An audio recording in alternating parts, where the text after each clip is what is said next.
Well, Swami has put it very beautifully when he says, where science ends, divinity starts.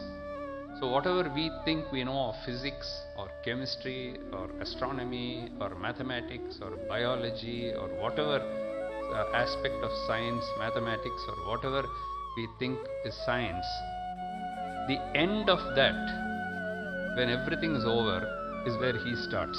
He picks up from there. That means it is beyond human comprehension.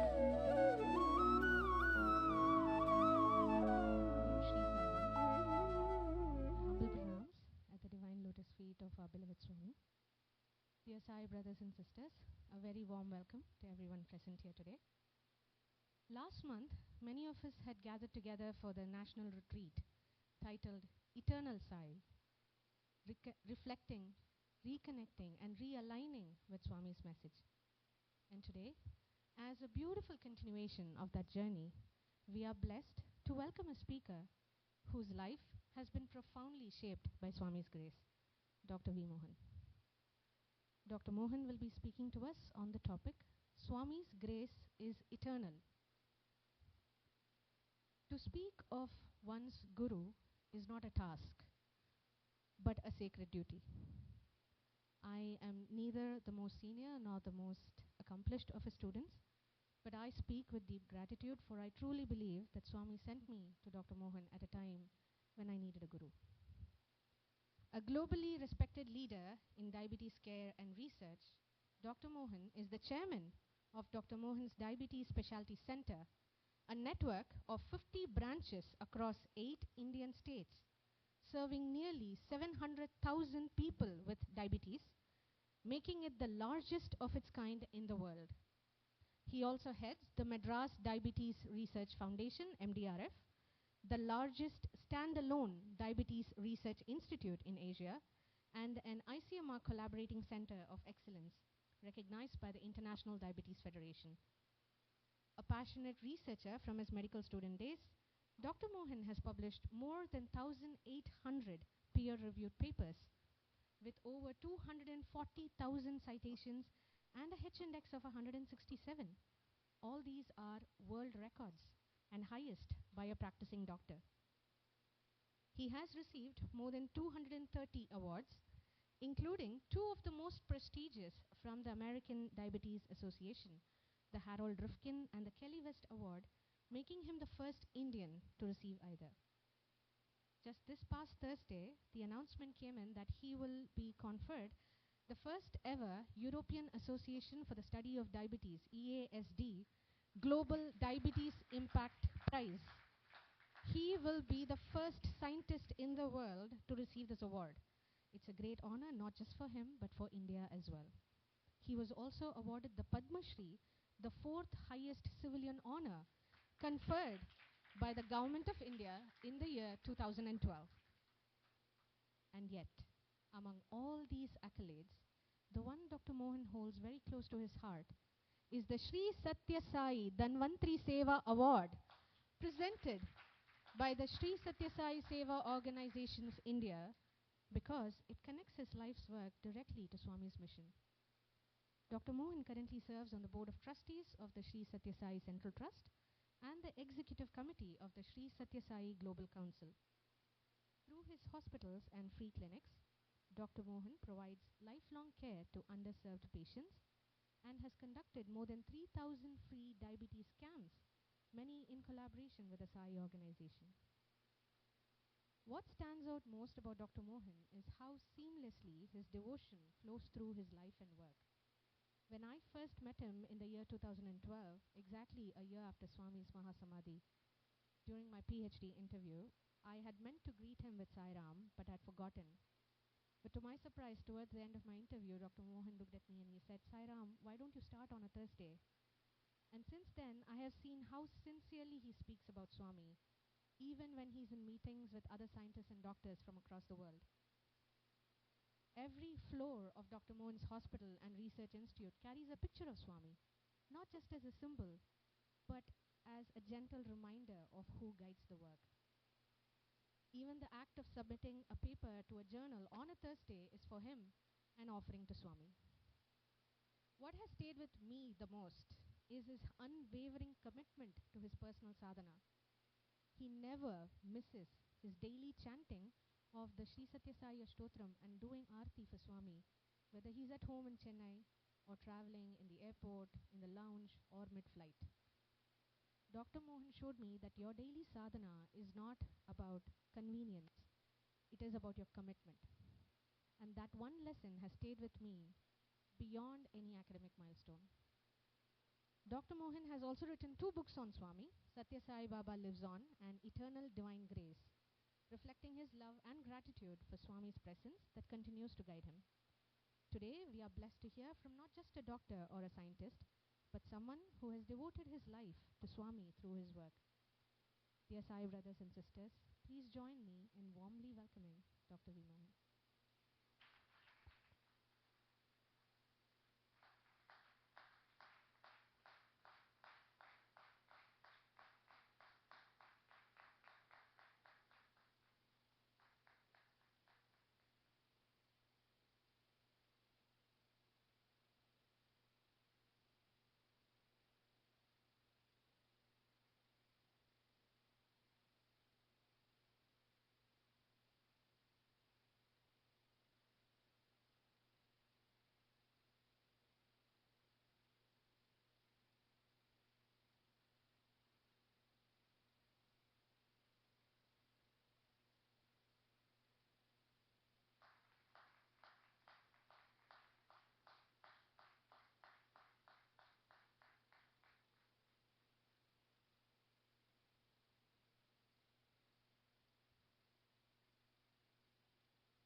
Sai Ram, everyone.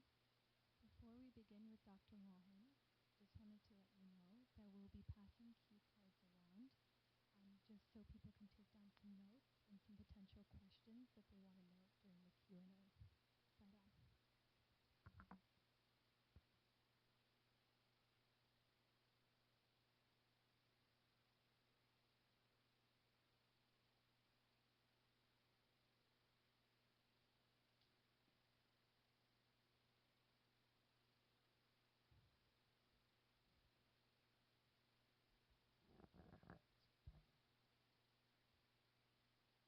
Om Sri Sai Ram, offering my most humble, loving and reverential pranams at the divine lotus feet of our Lord and Master, but for whom I don't think any of us will be here today. He is the connecting thread who connects all our little dots that we are, and it's through His grace that we have all assembled here today. I cannot tell you what pleasure and bliss I am in today. I felt that I am verily in Prashanthi Nilayam itself. I am so impressed to see the devotion of my Sai brothers and sisters, not just of Toronto, but also of Canada and maybe from other places, people who are online.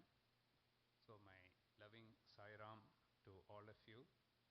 I bring to you greetings from Prashanthi Nilayam, from the chairman of the Sri Sathya Sai Global Council, Sri Chakravarti, to whom I had mentioned that I am going to come here, from Sri Nimish Pandya, the vice chairman of the Global Council, who is also the president of the Sri Sathya Sai Seva organization and also from the Managing Trustee of the Sri Sathya Sai Central Trust, Sri Ratnakar. I bring to you all these greetings from Prashanthi Nilayam and all the blessings that you can get from the divine abode. I am very grateful to my student Dr. Bhavadharini for the kind words that she has said. And in return, I also have to say at least one line about her. Normally during a PhD, I'm sure Brother Sai Satish will know that, it's difficult to get more than 2 or 3 papers. If a student gets 2 or 3 papers, it is considered very good during a PhD. And the record that we had at the MDRF, we are very prolific at MDRF with Swami's grace. And the record that had stood for many, many years was one of our earlier students who is now a professor in UK, Dr. Vimaleshwaran. Vimal we call him. And he had published 18 papers, which is considered a record which cannot be broken, until Bhavadharini came and she broke that record and she published 20 papers during her PhD. And that record still stands. It has not been beaten. She continues to work with me even now, years after she has come to Canada. We still publish together, and even as late as I think 2 days ago we published one paper together. I am very grateful to Sister Aruna and Brother Sai Satish and all the other office bearers of the, I'm not sure of all the organizational things that you have here, because there are so many Sai centers and so on. But I'm very grateful to all the office bearers, and more importantly to all Sai brothers and sisters for the love and affection that you have showered on me, and most importantly to Bhagawan, because he has brought us all together. Swami has said that wherever there is a satsang, where people meet to talk about Bhagavan, to sing his glory, he will be there. And therefore, although for some devotees it is not easy to accept when we see a chair that there is Swami actually sitting here and listening to us, to those of us who have had the good fortune to have known Swami and his omnipresence, we know that he doesn't need a form at all. He doesn't need a form to be there. From time to time he takes a form, and that is one aspect of him, but he is eternal. And that itself is such a coincidence that you called your retreat as Eternal SAI SSSGC Canada Retreat 2025, and that this meeting is called Eternal SAI Connect. And the name of my book is Eternal Divine Grace, which I have come. I had no idea that your retreat is going to be called this. And when I wrote the book, or when I brought the book, incidentally, there are a few copies of both Sathya Sai Baba Lives On, which has now been translated incidentally into 12 languages, 12 Indian languages, and 2 more foreign languages. Russian and Greek are going on as we speak. Spanish and many other languages are to follow. And I found that many of you actually had not even seen the books. I'm glad I brought 5 copies of Sathya Sai Baba Lives On. I brought 3 copies of the Eternal Divine Grace, and I'll try to get 2 more copies to you soon. So I don't know how you all can distribute it to yourself, maybe through a library system or whatever. I've also brought 1 book in Tamil, because I know many of you are Tamil speaking. So 1 Tamil translation I brought, but in almost all Indian languages it is available. Now, when I speak to Sai devotees, I'm always very humbled, because I am nothing compared to the devotion of many of you. I'm not even senior enough in the organization as some of you, because some of you have had several generations of contact with Swami. You have been blessed to be in Swami's fold. But when you read Sathya Sai Baba Lives On, you will actually read there that from childhood I had been exposed to Swami, but I was not his devotee, because he didn't call me timing has to come. Swami has to call us. And only at that time we can come. We cannot decide when to become his devotee. And if we can go a step further, even now we cannot call ourselves Sai devotees. He has to decide whether we are devotees or not. Just because we carry a book of Swami or a picture of Swami, it doesn't make us a devotee. Until he accepts us and tells us that, yes, you are my child, you are my devotee, only then we can call ourselves devotees. And for that reason, it is very difficult to put a number as to how many devotees of Swami are there in the world. Who is a devotee? How do we even define who a devotee is? But having said that, let us say people who attend various Sai satsangs, are part of some organization, or at least believe in Swami as an avatar. If you take that numbers, it must be a few million people. In my humble opinion, it must be a few million people, could be more. In fact, whichever God you pray to, you're ultimately Swami's devotee. That means the whole world is his devotee only. But in this name and form, when we have come to him, if you just think about it, more than 8 billion people in the world. And if you take a few million of us who have had the good fortune to be his followers and to be associated with him, we are all handpicked by Swami. We could not have come into his fold without Swami himself selecting us. That means we are the chosen few. This is not said with arrogance, it is not said with pride, it is said with all humility and with gratitude. Because of all the people in the world, Swami has chosen us. And therefore I think it's a great, great opportunity for us. It's one of the greatest blessings that we can have. But along with it also comes responsibility. And we'll come back to that a little later. Now, one of the things which people love to hear, and I would definitely like to to request you all to ask questions. Anything you want to ask about my experiences or about Prashanthi Nilayam or about anything else that you want to ask, please feel free at the end of this. Let us have a Q&A because I would like to interact with you rather than make this just a monologue. But very often people have asked me, you're a scientist, you're a doctor, and you still talk about miracles, How is it even possible? Does not your scientific mind tell you that no, this cannot be true? Does that not occur to you? Well, Swami has put it very beautifully when he says, where science ends, divinity starts.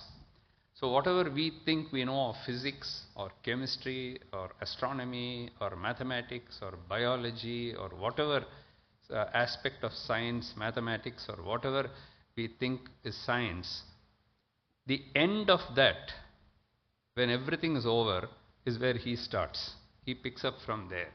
That means it is beyond human comprehension. It is beyond our mind. We cannot even think about it. There is such a thing, that beyond human mind, beyond thing, that is divinity. So it's very difficult to even understand Swami because our brain is too small. So we just cannot understand, we cannot fathom. We can only enjoy. We can only experience the bliss. And once, it takes a long time to become a devotee. When you have somebody in human form, to believe that he is divine, that he is God, is not easy. So every one of you sitting here would have been touched by Swami at some time. If you have not been touched by Swami, if you have not had any experience, you will not be here today. Why is that after 14 years after the Mahasamadhi, why are you still coming here? It means deep inside you, he has touched you. He has made you realize who you are and who he is. And that connect is what we call as the eternal connect between Swami and us.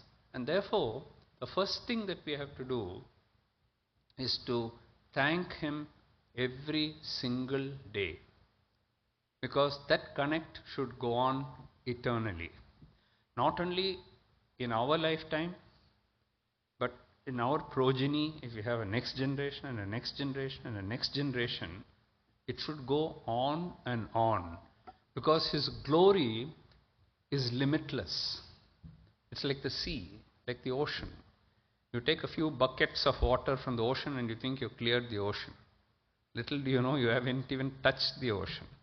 Similarly, all that we experience, all that we know about Swami, it's a very infinitesimally small thing of the vast ocean that he is. We cannot even understand him. So that is something that we should not only be grateful for, but also we should pass on to others.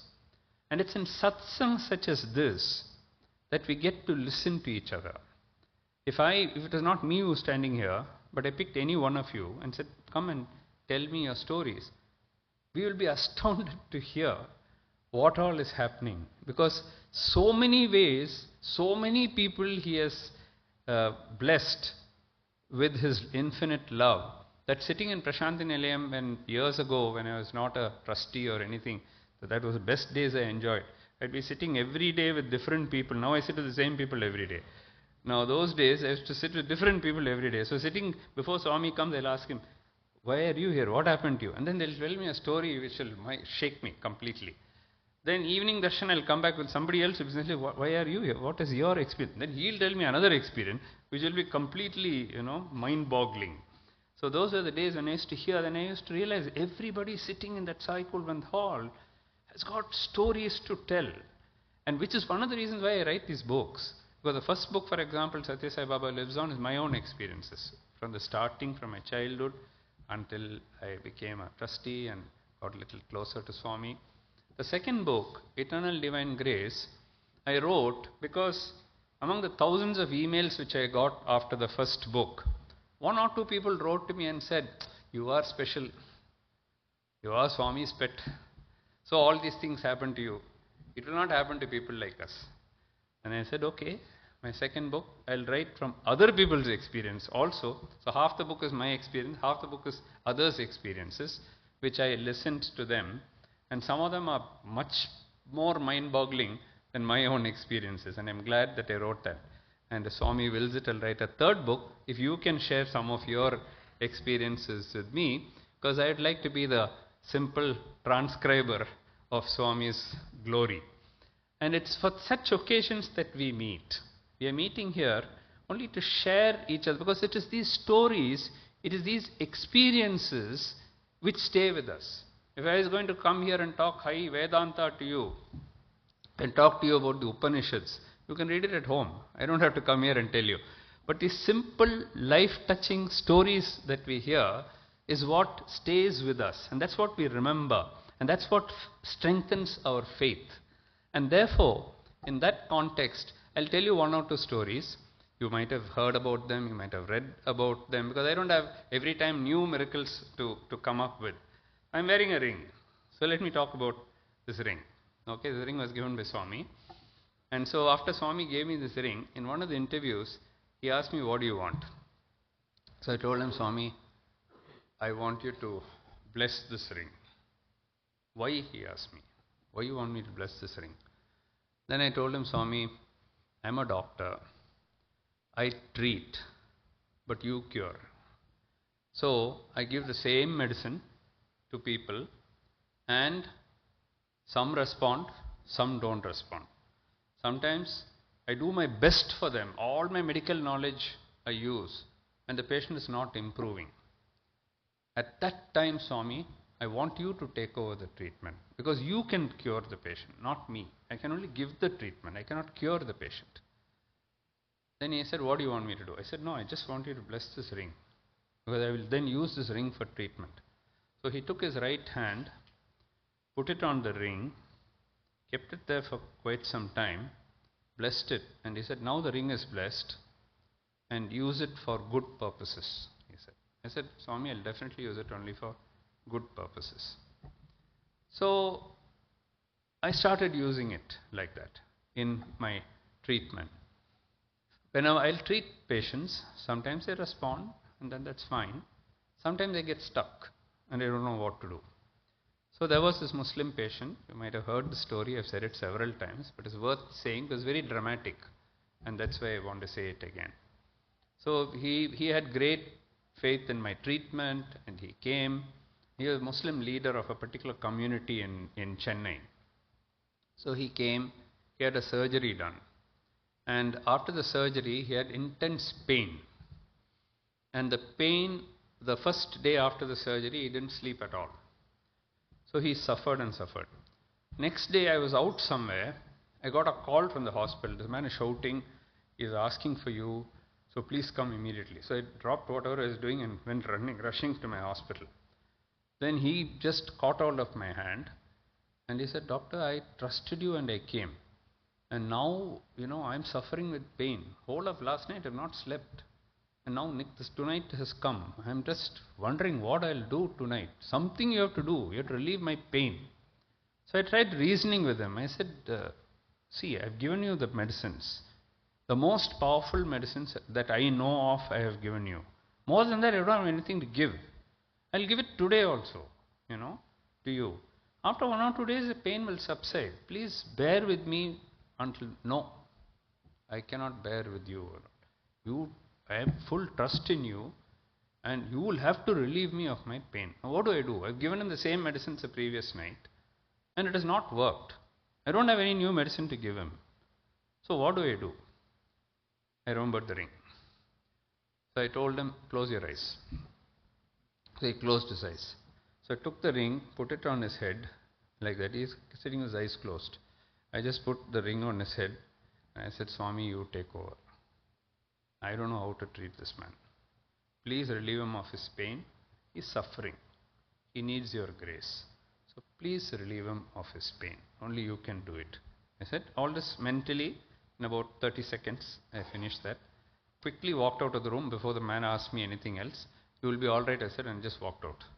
When I came out, the nurse asked me, shall I give the injection, doctor? Shall I give the same injection? I said, wait a little while. Now itself you give it off, then the fellow will get up at, it was about 7:38 at night. I said, by 12 o'clock again the fellow will get up. So you wait for some time, give it as late as possible, I said. Then I went home. I was having dinner. And the nurse called me and said, sir, he's sleeping. Shall I go and give the injection now? I said, you'll wake him up now. No, he's sleeping, let him sleep. When he gets up, you give him the injection. Okay? He never got up until the next morning. Okay? Nothing was given to him. Not even a paracetamol was given to him. And the moment I left the room, his pain went. And the man was crying with pain. Do something, he's telling. Quietly, he became quiet. He slept off. Morning he got up, no pain, nothing. So he called the nurse and he said, what medicine did you give yesterday? Because doctor said previous day itself he has given something new you gave yesterday. She said, sir, I didn't give any medicine for you. Because you were sleeping and then Dr. Mohan said, don't give any medicine till he wakes up. You have fast asleep. Morning only you got up.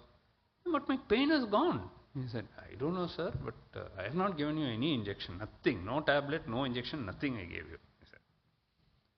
So he waited. I go for my rounds. He caught my hand. And he said, what did you do to me? I said, I didn't do anything to you. No. Something, you asked me to close my eyes. Then you did something. What did you do? I said, your pain has gone, no. So why do you worry about it? Just leave it, he said. He said, no. I want to know. He said. Then I showed him the ring. And I said, this is Sathya Sai Baba. He is my guru. I didn't say God. Because he's a Muslim gentleman. They don't believe in human form at all. So I said, this is my guru. And so this is a ring given by him. I just touched it and prayed to him. And your pain went away. He just looked at me. And then he said, your Sathya Sai Baba is God. Your Sathya Sai Baba is God. He said. I didn't know what to say. So I just kept quiet. He said, anybody, he didn't come here, you prayed to him, and through that prayer, he took away my pain. A human being cannot do it. Only God can do it, which means Sathya Sai Baba is God. I said, yes, he is God. That is what we believe, he is God. Then I gave him Vibhuti, I gave him pictures of Swami. Then I told him, are you coming to Puttaparthi? He said, doctor, I would love to come. But in my society, they will not accept. If they see me there, they'll throw me out of my society. And therefore, I will pray to him, I will take the Vibhuti, but I'll do it at home. I said, that's fine. I'm not forcing you to come. Just asked you whether you want to come. Every time after that, he lived for many, many years. Every time after that, when did you go to Puttaparthi? Did you get chance to meet your God? And all that he would ask. So here is one instance of Swami's benevolence, Swami's love coming at the right time when we pray for it. If you pray to Swami sincerely, he will always answer your prayer. Okay? Then some of you will say, but I prayed for something, I never got it. Swami's delays are not his denials. If he has not given it to you now, he probably wants to give it to you later. Your time has not come for that. He knows that better than you. And therefore, he will give it to you when the time is ripe. So that is the first explanation. Even better, he may decide not to give it to you at all. That will be the greatest blessing for you. Because in our stupidity, we pray for things which you should not pray for. And if he gives it to you, you are in deeper trouble. And therefore, he knows what not to give you also. And therefore, if he gives you something, it is a blessing. If he doesn't give it to you, it's a greater blessing. So thank him for it. When we say all this, it sounds easy, but what is needed is faith. Because we don't have faith, the moment you don't get what you wanted, you lose faith. We are human beings. Somebody close to us will die. Something bad can happen to us. Something which we did not expect will happen. Life is full of unexpected turns. I don't have to tell you how many wars are going on in this world. Just 2-3 days ago, a plane crashed in India. So many people died. Not only in the plane, but it crashed into a medical college and hostel, and children there died. All kinds of things happened. Imagine some of them were Sai devotees. How their faith would have been shaken. I am praying every day to Baba, and this happened to me. Okay? Just because we are Sai devotees, we are not protected from all the illnesses that we may get, that a human being may get. We are not given a protection from any calamity that can ever happen. When such things happen, our faith is tested more and more. Swami says that I give you these tests because if you pass that test, you become bigger in my estimate of you. You have become bigger.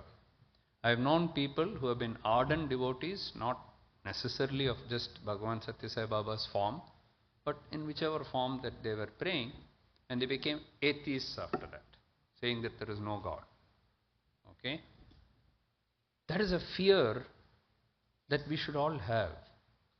Because as long as everything goes well, it's fine. When something goes wrong, immediately we are tested. Our faith is tested. And therefore, my request to you would be, among all the other sadhanas that you do, you have your own personal sadhana. Different people like to do different things. Continue to do it. That is what appeals to you first.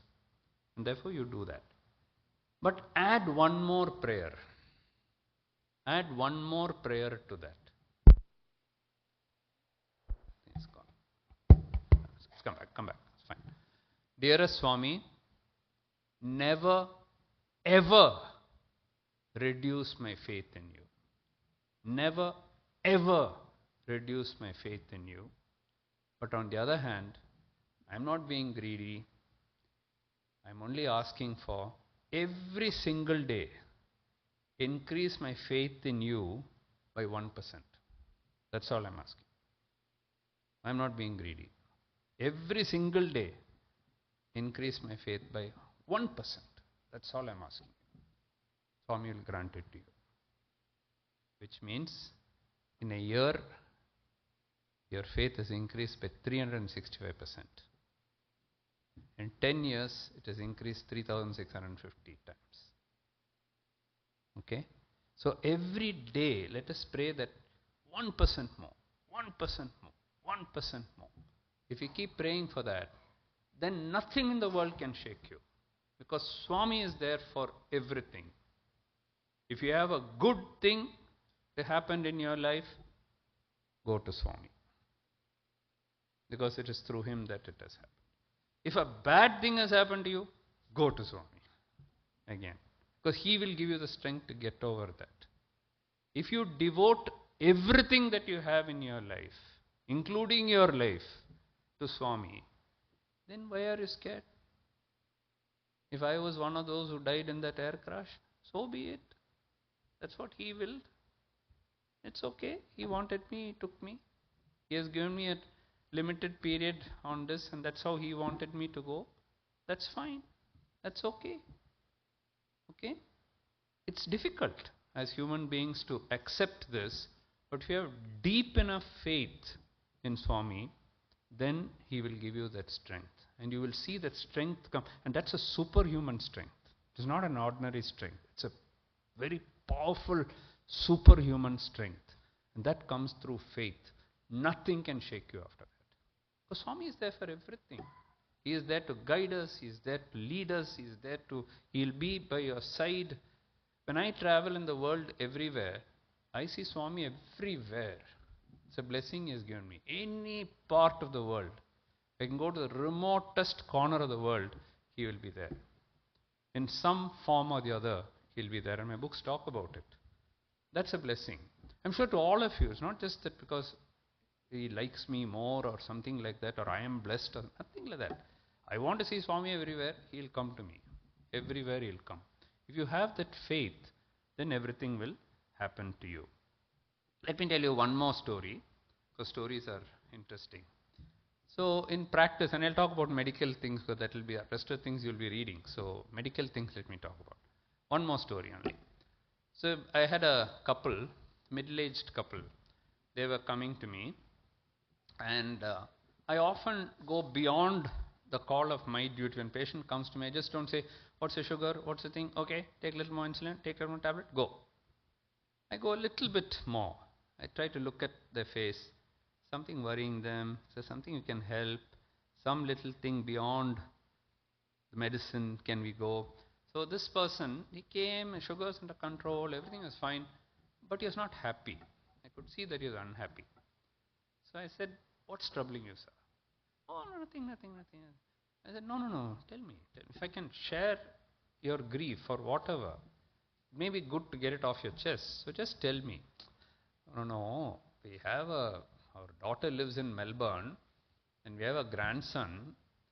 We have a long time, we got a grandchild, but that fellow is not walking at all. By this time, he should have been walking. So I said, so when are you going to Melbourne? No, next week we are going to Melbourne. So I said, okay, you may not be having faith in Baba, Sathya Sai Baba, but let me give you a picture of Baba. I'm giving you Vibhuti also. When you go, give the Vibhuti to this child, and during this 1 week, pray every day to Baba. Pray hard, morning, evening, night, keep praying.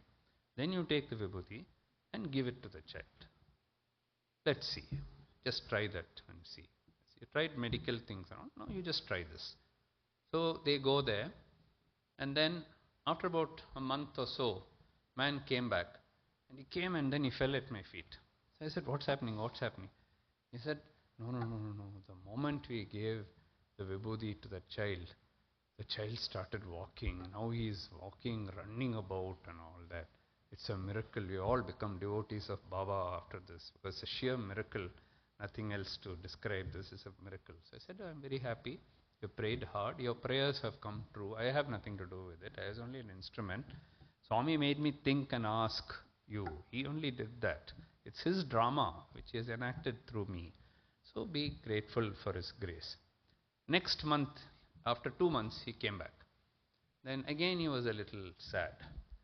I said, "What happened? Something again worrying you?" No. He is running about, but he's not talking. Okay. I said, "Okay, let's repeat the same thing now. Again I'll give you vibhuti. Again, when is he coming?" No, he's coming next week. My daughter is coming to Chennai to see us." I said, "Okay. Then again, let us try." And all that. Next visit, the man comes beaming, smiling. So I said, "What happened?" No, now he won't stop talking. He's continuously talking, Now we have to tell him to shut up now because continuously he is talking. So see, Swami can make people walk. He can make people talk. Anything is possible. You think God cannot do anything? Anything that you think is impossible is possible with Swami's grace. I see this again and again and again. There are so many books that can be written because his love, his grace is truly eternal. It is truly limitless. And it is our duty, number one, to spread this message to others, because just fast forward 50 years from now, 50, 60 years from now, there may not be one person, if we have a satsang here, after 50, 60 years in the same hall, if we have a satsang here, and we say, "How many of you have seen Sathya Sai Baba?" Not a single hand will go up. Nobody will be there. We would have all gone. And not 50 years, make it 100 years. Okay, after 100 years, nobody is going to be here. Okay. How many of you have seen Sathya Sai Baba? Almost all. How many of you had interview with Baba? Wow, quite a lot. I mean, if you consider that, why did you laugh? Okay, I missed something. Okay. How many of you have had interview with Shirdi Baba? How many of you have seen Shirdi Baba? Nobody, not even one. How many have seen Lord Krishna? Jesus? Rama? Not many. Only seen the pictures and all. How they look like. Some artist has drawn. So we think Rama must be like this, Krishna must be like this. There's no picture of them. There's no photo of them. Nothing. The person like this was there, Krishna. Even Shirdi Baba has now become history because those who have lived with him have all gone. Okay. One day, Sathya Sai Baba also, there will be nobody in the world who has seen Baba at that time. Why I am bringing this up is, we don't know how privileged we are. Suppose in this room, when I said, "Who has been with Shirdi Baba and talked to him?" one hand went up, We'll all go running to that man. "Oh my God, you've seen Shirdi Baba? Oh my God, how did he look like? How did he talk? How was he?" Our grandchildren will be talking that. My grandmother, my grandfather has seen Sathya Sai Baba. He has talked to him. And people won't believe. Really? You really has actually talked to Sathya Sai Baba? Today we don't realize. It's only 14 years. So we think, okay, take it. We saw Sathya Sai Baba, it's okay. It's such a great blessing. You don't realize what a great blessing it is. Because once you accept him as an avatar, we have actually lived with the avatar. But that's where the responsibility also comes. Having learned from him, having had his grace, having had the protection of Baba, having known about his glory, it is our duty through our behavior, through actions, through the love that we...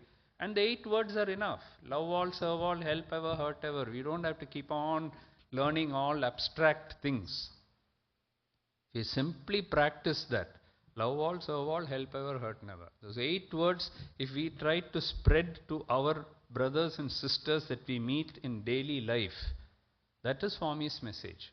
That's all he expects from us. He doesn't expect anything else from us. Okay? But this year also happens to be the centenary of the Lord. That again will come only once in a lifetime. In our lifetime, centenary is not going to come again. Okay? 200 years also is not going to come again. 150 years also very unlikely. Some of these small children there may probably see the 150. Certainly I won't be around for 150. Okay? So it's a very unique year that we are in. It is not an ordinary year at all. The centenary of an avatar, of the advent of the avatar, is once in a lifetime opportunity. And therefore let us not waste this year. Let us use every day to think of him, to connect with him. And if we do that, that is the best thing that we can give. He doesn't expect anything else during his centenary year. He doesn't expect us to make a donation. He doesn't expect us to start something new, to go and start a big project in his name, or to put up a building in his name. That is not what he expects. What he expects is to be connected to him, to spread his message, to be connected to him on a daily basis. Not once in a while, okay, November 23rd we'll remember him. No. Every single day. Because by the end of this year and 2026, if you extend it to November 2026, after that centenary is over. So that is the reason why in between my travel, going to US, I just come from US and going back to US. So in between I had 3-4 days. So I said, let me spend one day with the Sai devotees. Just 1 week ago I was in Malaysia and I met the Sai devotees there. 3 weeks ago I was in Russia and I met the Sai devotees there. Before that I was in Houston and I met the Sai devotees there.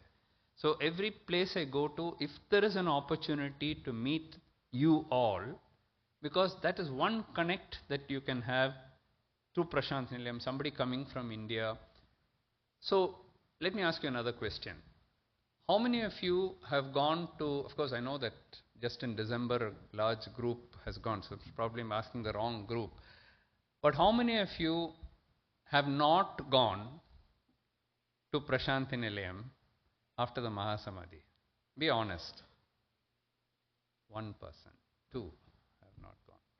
3. Okay, at least you're honest. 4 have not gone. It's not necessary. I'm not saying that only in Prashanthi Nilayam you should go. But never belittle the importance of Prashanthi Nilayam. That's a very important point I want to talk to you today. Because as it goes on, we have seen through history also, various religions, various things, different sects form, different thing form, divisions form. This is history. Human beings are like that. All that will happen. As far as Muslims are concerned, how many ever mosques they have in the world? There is Grand Mosque, this mosque, Blue Mosque, that mosque. I've been to so many mosques in the world. But Mecca is still the most important place for a Muslim. There is no doubt about it. In fact, there are 4 or 5 things that they have to do in their life. One is to visit Mecca. Okay, you can have 1,000 mosques, but Mecca is still Mecca, right? For a Catholic, Vatican is the most important place. For Jewish people, Jerusalem, going to Israel is the most important place. Nothing else in the world is sacred to them. For Buddhists, the place where Buddha was born in India, still they come. We may not realize it's important, but for every Buddhist, that's a very important place. There are hundreds of Shirdi temples all over the world. I'm sure here also you have. And why are people going to Shirdi? Because that was where he was born. And that was where he attained Samadhi. And therefore, there is a sanctity of that place which cannot be described, which can only be felt. In the case of Bhagavan Sathya Sai Baba, when he wanted to leave Puttaparthi, when his mother requested him, why don't you just, that's the only request I have of you, you stay on in Puttaparthi. He agreed and he stayed on in Puttaparthi. That's where he was born. That is where he grew up. That is where he lived. That is where he built his ashrams. That is where he built the university. That is where he built the super specialty hospital, general hospital. Everything, the ashram and everything connected with it was connected to Prashanthi Nilayam. He gave his discourses from Prashanthi Nilayam, and finally he rested in Prashanthi Nilayam. To devotees of Sathya Sai Baba, there is no holier place than Prashanthi Nilayam Puttaparthi. It is as important as all the other places that I mentioned for the other religions.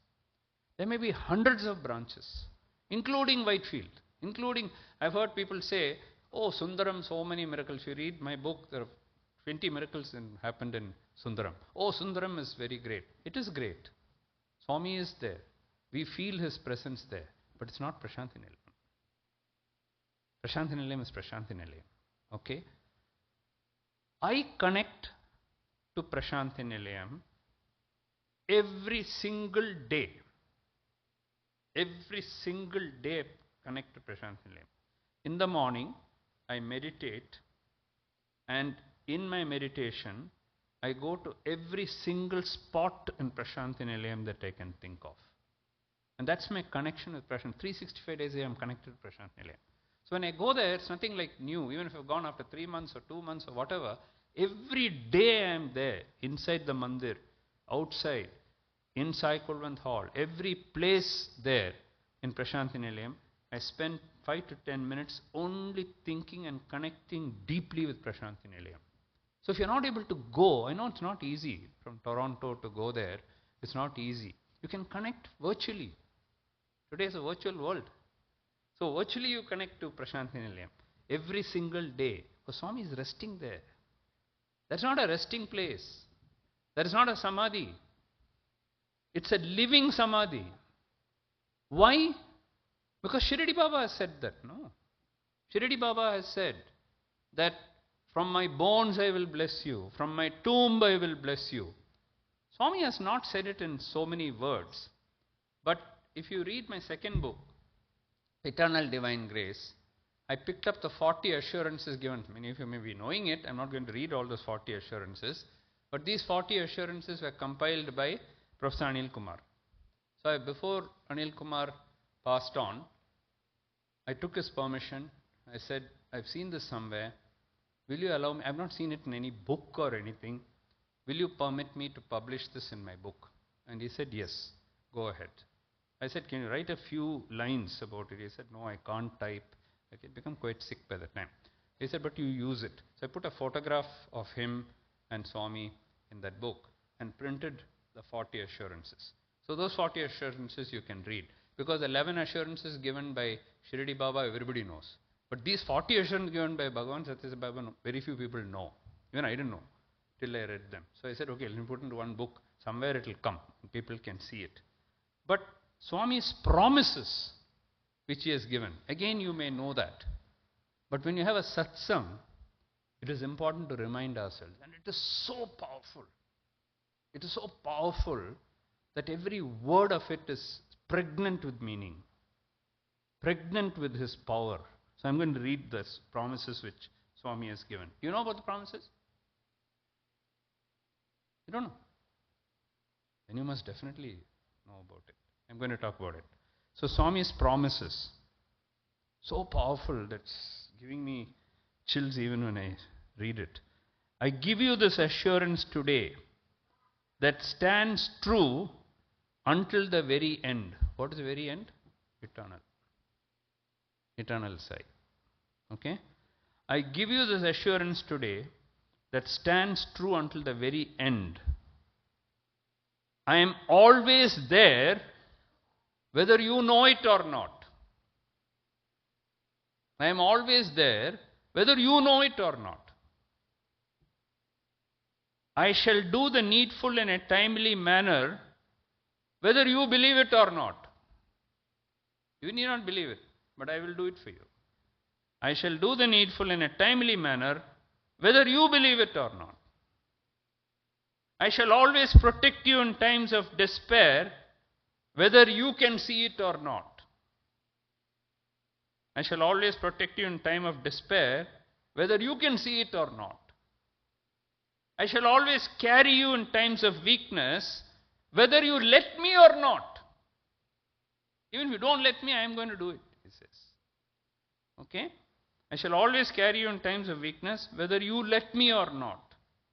And I shall make you mine in times you wish to leave me, whether you like it or not. And I shall make you mine in times you wish to leave me, whether you like it or not. Be aware of these words, and they shall take you across the highs and lows of your life in bliss and in absolute confidence. Be aware of these words, and they shall take you across the highs and lows of your life in bliss and in absolute confidence. Do you want a better assurance than that? Why I carry it with me is, it's close to my heart. And all his assurances are there, just close to my heart. Wherever I go in the world, I carry this and go. So, these are not ordinary statements. I have not seen other avatars do this also. Very, very, very, very powerful. Imagine the kind of blessing. He is saying, even if you don't like it, I am going to look after you. Even if you leave me, I won't leave you. Okay? So why should we leave him? Let us also be with him. He is promising so much for us. Let us also stick to him. Okay? Now before I go to questions and before I read out one last prayer which I want you all to repeat after me. In the centenary year, remember one thing. The reason I brought up Prashanthi Nilayam is that we find that there are people who are now telling people, oh, we have started one ashram here which is as good as Prashanthi Nilayam. You don't have to go to Prashanthi Nilayam. Okay? And it is happening here in North America also. You can come here, you don't have to go there. Nothing can replace Prashanthi Nilayam. Nothing. No ashram, no temple, nothing can replace Prashanthi Nilayam. If you are a Sai devotee and if you forget Prashanthi Nilayam and if you cut off your relationship with Prashanthi Nilayam, I think it's the greatest sin that we are doing as a Sai devotee. Because whatever other people may say and whatever divisions or anything can happen, ultimately we know of only one Swami. We know of only one Swami who has been there in our life, and that Swami's connection to Prashanthi Nilayam cannot be forgotten, cannot be disowned by anyone. And we have all seen him there only. And therefore, keep connecting to Prashanthi Nilayam. Either in your mind you keep connecting, or whenever an opportunity comes, go to Prashanthi Nilayam. Because once you go to Prashanthi Nilayam, your batteries get charged. I don't have to tell you that. All of you would have felt that. Whatever you have, whatever problems you have, the moment you go there, it's forgotten. You got a new life, new energy, which you cannot get anywhere else. People tell me, God is there everywhere, so why should we go there? You know, seen the ceiling fan which is there, you know. We have wind everywhere, breeze everywhere. Why are we putting a fan there? Because under that it is concentrated. The air is there everywhere, but you need something to concentrate it, isn't it? That concentrated devotion is Prashanthi Nilayam. where everybody converges, everybody's faith, everybody's prayer, everything converges into that one point, which is Prashanthi Nilayam. So you can't get that concentrated power, that concentrated energy, that concentrated love anywhere else. So not in our lifetime, and let us pray that even next generations keep up that connection with Prashanthi Nilayam. We don't want anything else. We don't want money, we don't want this, we don't want anything. You keep up that connection. That is all I want. Because there is an opportunity which I've heard people say that. Why am I saying this? It's because I've gone to people, and at least here many of you raised your hands and so on. This is a very different crowd I'm addressing. But I've gone to many centers where A, they may not have gone at all, and B, definitely not after Mahasamadhi. They say there's a vacuum there, There is a vacuum there. Swami is not there. There is no vacuum. Swami will continue to be there, but you must believe that he is there and go and connect to him. When you touch that samadhi, it is not a marble structure. You're touching Swami himself when you go and touch. If you cannot get the Pada Namaskar, you go and touch that Mahasamadhi, it's equal to Pada Namaskar that you're getting. That you will not get anywhere else. Okay? So that is my one request to you. Before I finish, I just want to talk about one more thing. That in any organization, we are all human beings. And because we are human beings, we will not always agree with each other. In a family, brothers may not agree with each other. Father and son may not agree with each other. Okay? Even husband and wife may not agree with each other. In fact, they very often don't agree. That's a different thing. So, when these even within close relatives, when you have like this, when you have an organization of different people coming together, how can everybody agree on everything? It would be a great miracle if everybody, correct. So there will be disagreements. When there are disagreements, then there will be fights. Then people will keep away.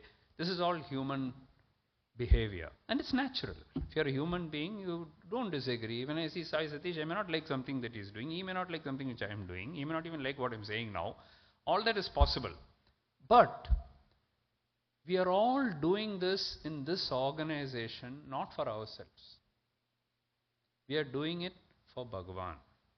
So when these differences come, to a certain extent, we can agree to disagree, all that we can do.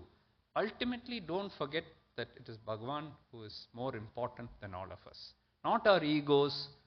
Oh, my opinion was not taken. I wanted the podium this way, but he put podium that way. Small things like this. I'll tell you one example. I know of a guru in Chennai who comes to me as my patient.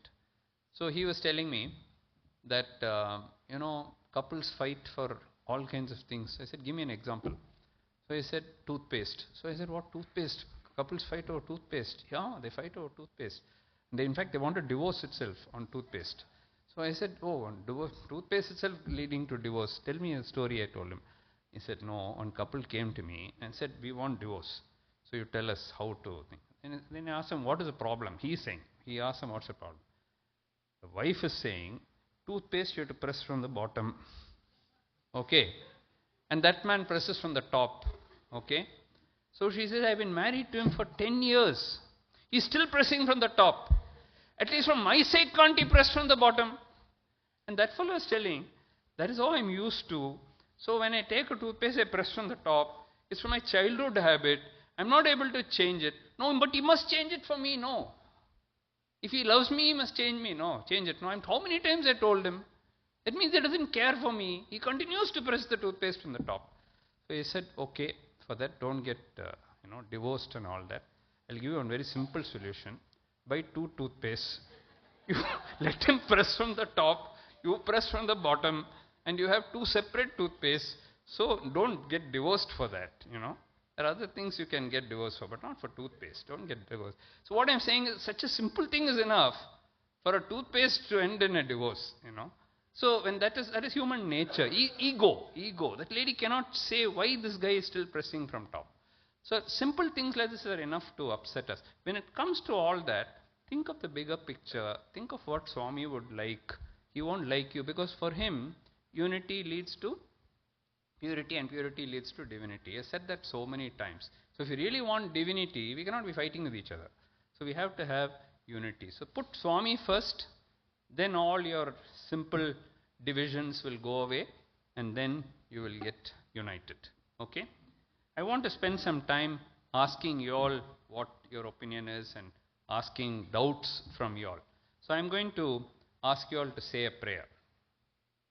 I want you to close your eyes and repeat this after me. Again, you might have seen this prayer, but I often, whenever I speak, I'd like to tell this prayer and end with this prayer. So, Om Shri Sai Ram. The light of Sai surrounds me. The love of Sai enfolds me. The grace of Sai protects me. The presence of Sai watches over me. The mind of Sai guides me.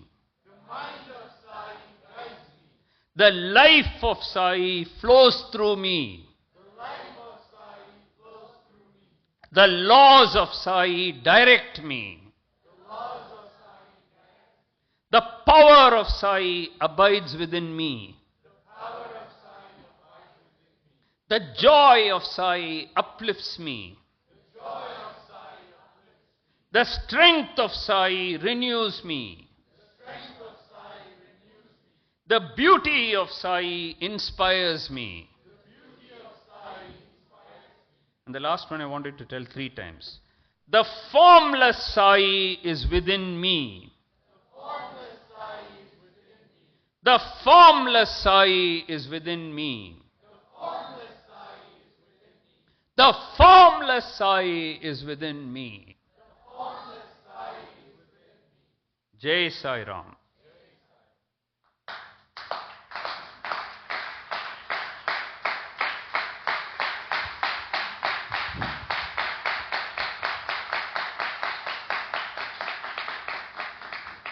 Sai Ram. So, the best part of meeting Sai devotees abroad is to hear from you. Sometimes they have simple doubts which they would like to clear. I don't have all the answers, but if I know the answers, I would be happy to answer. So any of you, if you have any doubt, if you have a mic, you can take the mic and ask the question. I'll be happy to answer. Probably I'll sit down and take.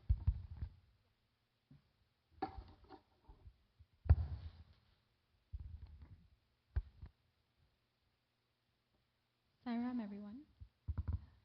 Thank you again, Dr. Mohan, for your words. I think, all of us have gone through moments in life when we go through trials and tribulations. Some of us are parents, and we have our children asking us questions that we don't know how to answer. Sometimes we go through work or, interacting with others, and we go through a crisis of faith where we don't know how to handle it. And I know throughout life, most of us have gotten advice to trust Swami, to have faith. But there's something to be said to be told that repeatedly through different moments in your life. It's not just a repetition of someone saying, trust Swami, believe in Swami. It's a very strong conviction. And once again, you telling us your story and, taking the opportunity to speak to us is very monumental. And again, brings that conviction within all of us that yes, we can trust Swami and we can trust his message. And we have this community of people for when we are in trouble, we can turn to. So again, I just want to put my hands together. Side, we need permissions, but as you know, today it has become Sathya Sai district, and therefore it is a full district which has been named after Bhagawan. So one by one, things are falling into place. Anybody else? Yes, sir. Sai Ram. Working? such a pleasure. My name is Avinash Singh from Ottawa, originally from Banaras, India. And it was such a pleasure to hear you. It was so uplifting. I just have a general question, which is that Swami says purpose of life is to help others, and in the process we make the creation more beautiful. But why does God test his devotees through challenges and agonies in life? I mean, perhaps maybe we can be better soldiers, and when we come back we can do more things. But if we get better and better, then we will merge with him. Then, so this is, what I mean. If we are going through these things, yes, I can see we can come back and serve his creation better. But if the goal is ultimately to merge with him, then what happens? I don't know. So let me answer it in two ways. The first is that we going through illness. Now suppose tomorrow I get an illness. Okay, my wife died of cancer, by the way, and so many people have asked me, "Oh, you are a devotee of Baba, and he didn't save your wife." Well, the amount of love that he gave us during her illness is so remarkable that he showed so much concern. Every time I would go for some trust work, and he'll first ask about my wife.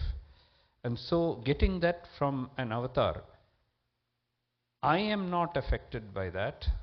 Neither was she. She was also ready, because she said, I am going to merge with Swami. So I don't know why people are so upset when she is not upset, we are not upset, the whole family has accepted it. But people will ask me, oh, he didn't cure her. Well, he did much more than curing her. He needed her. Maybe when he comes as Prema Sai, she'll be with him. We don't know his design. We don't know his plans. So, and therefore, we should not look at things in a superficial manner. We should go look at things in a deeper manner. Now, the second thing that we would like to say is, the greatest of saints who have lived on this earth have gone through unbearable suffering. Okay? Now, your question may say, why would they do that? Okay? Sri Rama Paramahamsa has throat cancer. A man who has devoted himself to Kali, and he gets throat cancer. He's not even able to swallow water. Okay? Why should that happen? There is no answer for that. Ramana Maharshi, one of the greatest saints of our country, has osteosarcoma, cancer of the bone, and he is hardly able to walk with that. Why should he get that? Has he done anything wrong? Okay? So, these all show us that when we are born in this world, Bhagavan, Lord Krishna, gets shot in the leg by a hunter. Okay? Why should that happen to the Lord? Bhagavan Sathya Sai Baba himself, in his last stages, he had to be admitted to hospital. So, Shirdi Baba, we know, became very weak. Jesus was nailed to a cross. So, the Rama walks into the Sarayu river and he commits suicide. He walks into the river, The greatest of saints, the greatest of avatars have also gone through suffering. To me, it is their way of teaching us that nobody who is born on this earth is beyond suffering.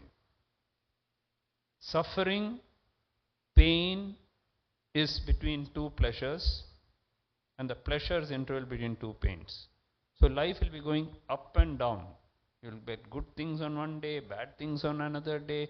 It's never going to be a bed of roses. It's never going to be one bliss throughout. Okay? So if you are born in this world as a human being, we all are subject to illnesses, including the greatest of saints and the greatest of avatars who have lived here have also gone through that. So who are we? We are just ordinary human beings. If we are given that, it is for a purpose. If we are suffering, that is for a purpose. Maybe our karma has to be washed off, and through that karma we go through that suffering, and maybe we get moksha after that. That may be the Lord's plan. All we can do is to pray to the Lord to give us the strength to go through that, and to pray that our faith does not decrease because of that, that we do not question it, that we accept it fully, knowing that it is you who has given it to me and therefore I will take it for you. This is the cross that I will bear for you. Okay? Nothing will please the Lord more. You have passed all the tests, and then you will see miracles happening. You will see strength coming where there was no strength. You will find that you will go through. It doesn't mean that you won't die. It doesn't mean you will never not get any illness. But if He gives it to you, He'll also give you the strength to go through that. So I don't think we'll be able to explain as to why some people got illness. And you'll also see in the world some really bad people, nothing happens to them also. Are we got to kind of question all that? There is some reason why it is so. Maybe in the next birth they will suffer. Okay? I want to tell you another story. I think it's in Phyllis Crystal's book. She was sitting in Darshan line, and she sees next to her a mother with a child. You must have read this in Phyllis Crystal's book. So she sees a child who is few months old, completely deformed. Brain is coming out and eyes are coming out, and the child is obviously not going to live. Okay? So she asks, sitting there, Swami is inside, is not yet come out for the darshan. So she is asking Swami mentally, why make this child suffer? What wrong did this child do? The child is only 6 months old. So why are you punishing this child like this? You know, this child doesn't deserve to suffer like that. While she is thinking like that, she is just lifted up like that. She feels that she's just lifted up from Prashanthi Nilayam and taken to somewhere in North India. She could clearly see that, like a vision she shifted. And Swami shows her one of the saints. He has done something in his previous birth which he should not have done. And therefore he has to be born again for a very brief period to get over that, so that he gets moksha after that. And therefore he is born as this child. And with that his karma is over. So the child did not do anything, but the child is reborn as a great saint who only needs that much karma left. It could not be completed in the previous birth. And then before she realizes, she's back in Prashanthi Nilayam. He just takes her out like that, shows her that, and then she's back again. And after a few minutes, Swami comes for darshan. He stops in front of her. And then he looks at the child and he says, now you understand? I am not cruel. Now you understand why the child is like that. For everything there is a reason. For everything that happens in the world there is a reason. You may not understand the reason, and therefore you blame God and you blame somebody because you don't know the whole truth. You are only seeing one part of it. I know everything. So for me there is no, I'm not punishing somebody, or I'm not, there is a karma which has to go through. I don't interfere with that. And with that it will go. So that is where the trust and the faith in God should be unshakable. You cannot shake that faith. So if you have that faith, then when you see something like that, we can pray for that person. We can pray, Swami, help this child. Swami, help this child.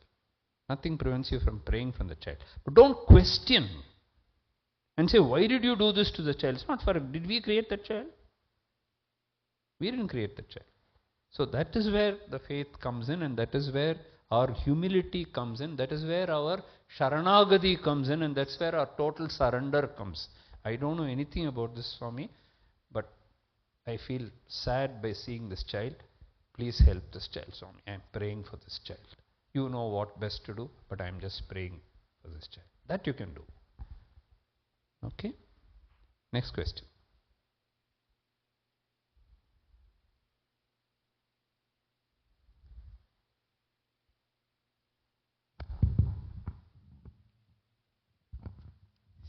My name is Vaishnavi.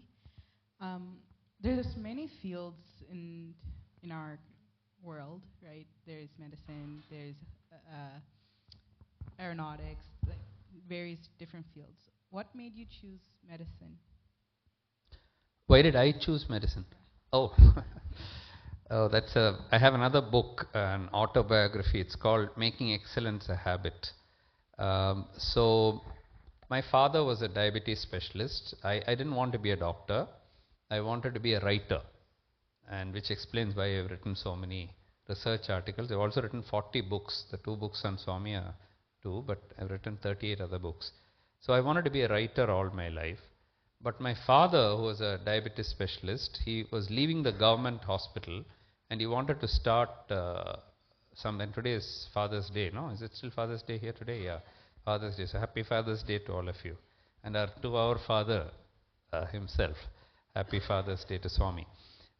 So he kind of called me. I'm the eldest son, so he called me and he said, I need somebody to help me as I transition from government to private, and I want to start a private diabetes hospital, but I'll only do it if you join me. Otherwise, there's no fun in me starting something, there's no legacy.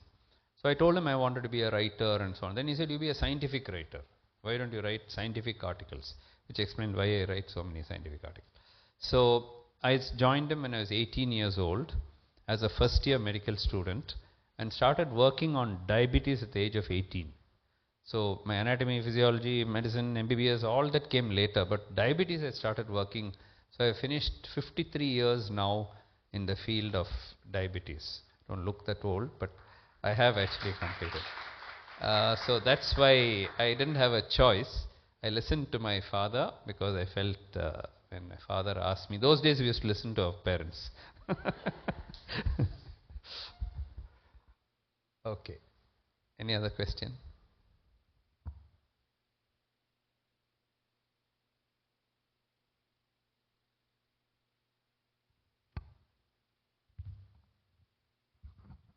Sai Ram. Sai Ram. My name is Bhanumati. Yes. What is the difference taking Swami as a guru and worshipping him as a Lord, God? I think one leads to another. Okay. And there are people who look at Swami from different lenses, from different angles. I know people who have said, he is my son. I have known elderly mothers say, he is my son. He is not God to me, he is my son. There are others who have said, he is my father. Some have said, he is my mother. Some have said, he is both, father and mother. Okay. Some have said, he is my friend. I treat him like a friend. Okay. So Swami has different levels with which he connects.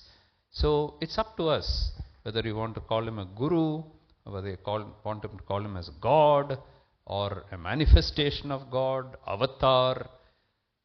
For us to be able to judge that and to say, no, he's a guru but not God.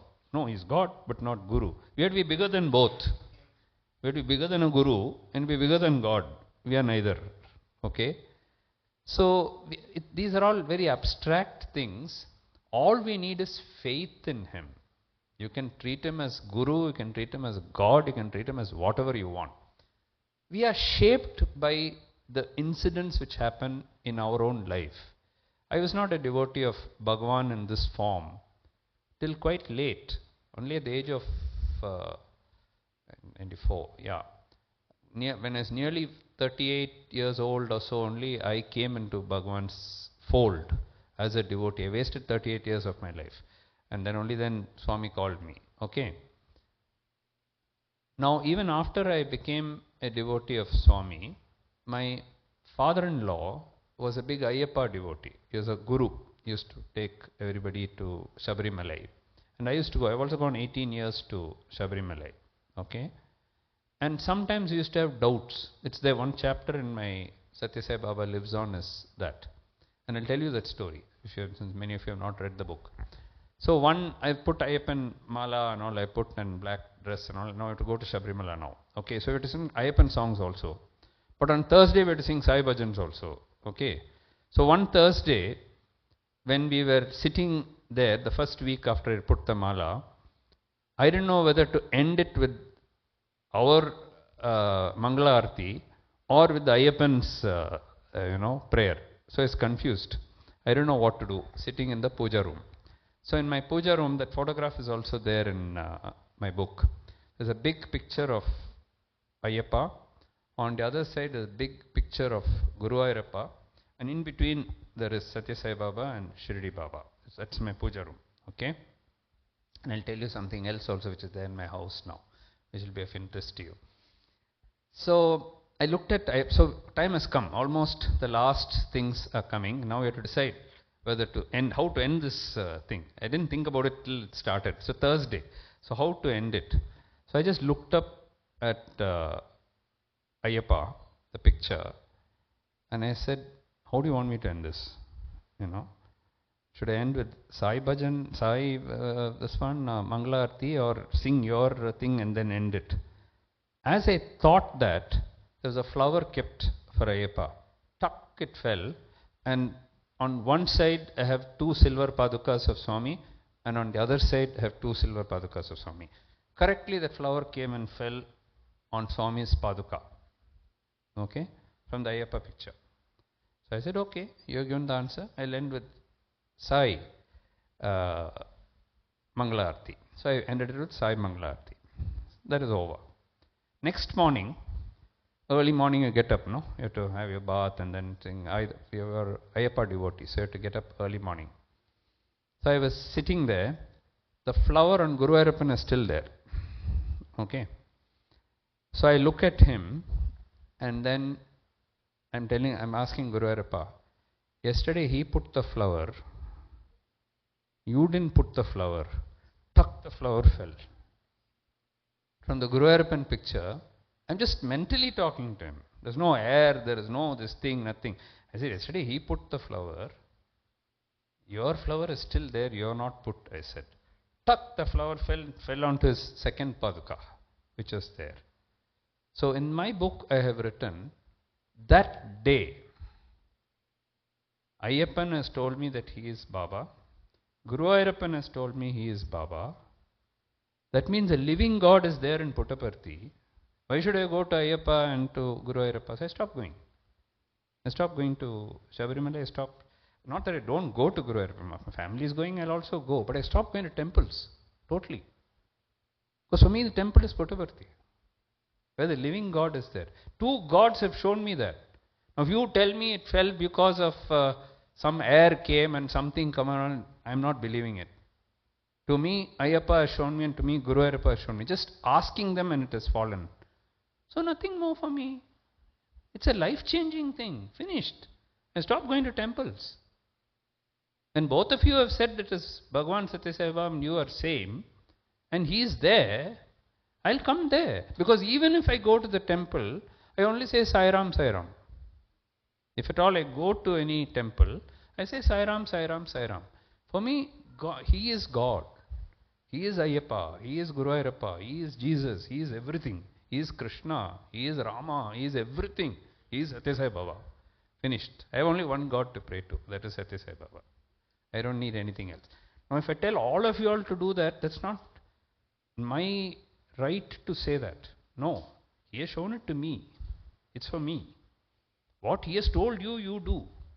If your sadhana is that you will go to Ayyappa every year, please go. He is there also. He is not going to get upset. Ayyappa is also not going to get upset. I used to think like that. In fact, people have asked me, will Ayyappa get upset if I now convert? It's like changing party now. One party to another party, changing the floor. God is one. There's no changing party and all. Whichever God you pray to. I'll tell you a story, another story which is there in my Eternal Divine Grace. Do you have time? Have you crossed time? Last story? Okay. We'll have one last question. Okay. And I'll just finish the last story and one question and then we'll done. So, Dr. T.J. Cherian, was a cardiologist in Chennai. Is there in Eternal Divine Grace, that story is there, and pictures also there of that, one drawing. So he's a Christian, he's a bachelor, one of the best doctors of Chennai, one of the most devoted. In fact, 24 hours he'll be on the job. If you go morning 1 o'clock also he'll be there, 12 o'clock also he'll be there. Any time, day, night, he has no other passion, nothing else. Only he'll be patient, 24 hours he's only doing seva. Okay. One day he gets a call from Baba saying that somebody came and told him, Baba wants to see you. He refused to go. He said, why should I go and see Baba? I don't want to see Baba. No, Baba wants to see you. I don't want to see Baba. So he didn't go. Baba sent a ticket for him, air ticket for him. Okay. Then also he said, why he is sending me all this? I'm not going. Then somebody said, are you crazy? There are people, millions of people waiting to get one glimpse of him. And he is sending you a ticket. Please go.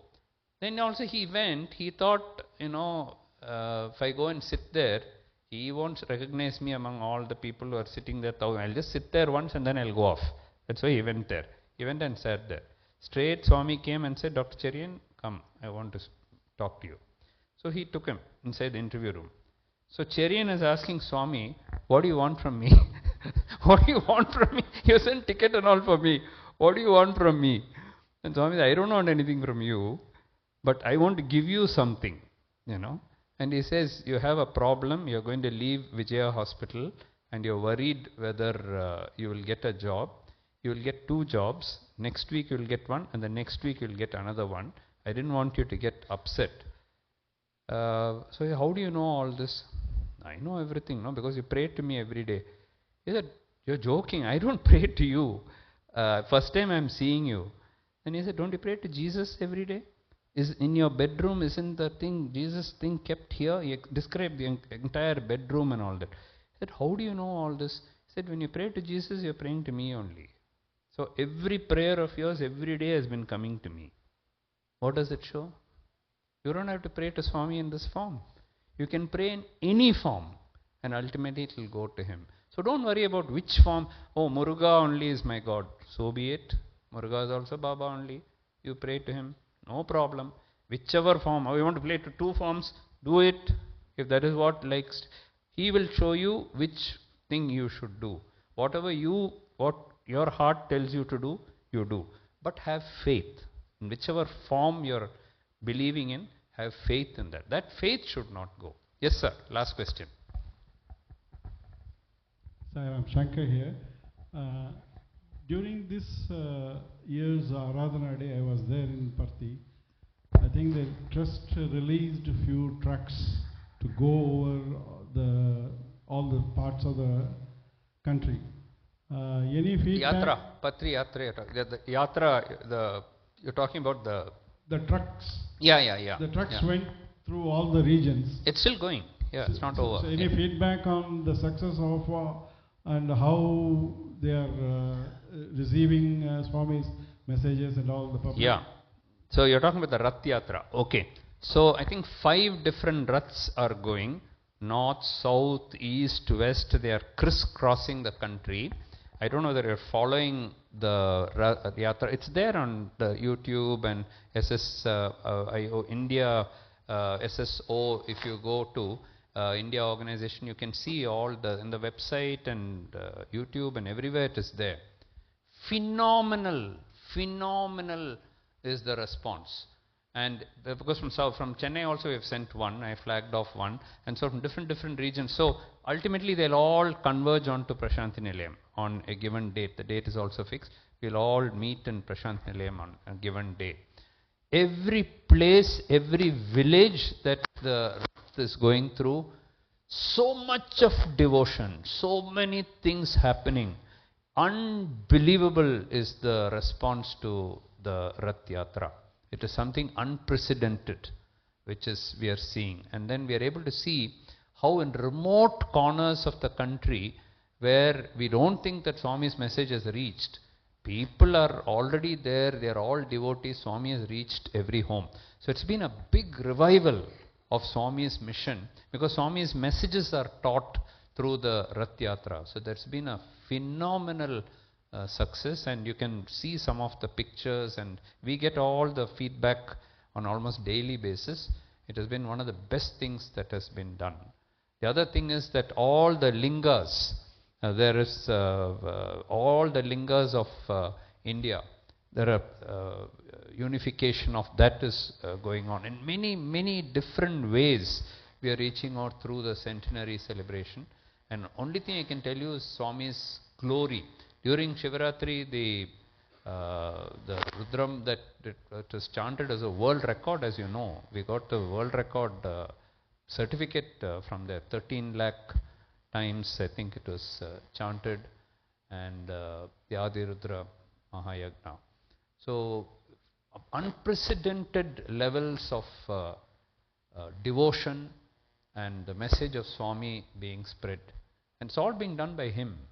Nobody else is doing all this. We will think, oh, will the Rath go? What will happen when they go? There are other religious people. Will there be? Nothing. Swami takes care of everything. And that is why, if you just keep on doing Swami's work, if you keep on doing with devotion, you will see that Swami's hand will be seen in everything. Okay, I think we've taken a lot of time. So, Jai Sai Ram, and thank you all.